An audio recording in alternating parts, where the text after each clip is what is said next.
On n'interdit pas, on anticipe.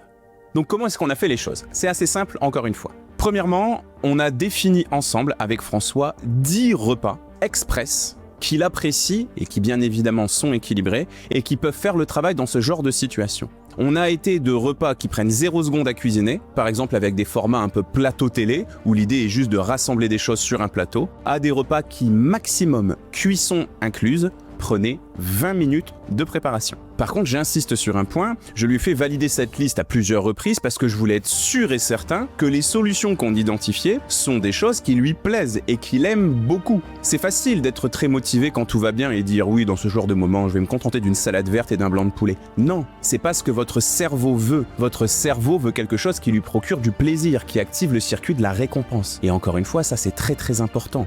Dites-vous bien que dans ce genre de situation, tout comme François, vous n'êtes pas vraiment vous-même. Donc ça aussi, c'est très très important de l'anticiper.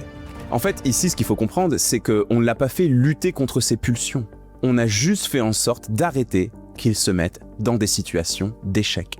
Ça n'a rien à voir avec de la motivation.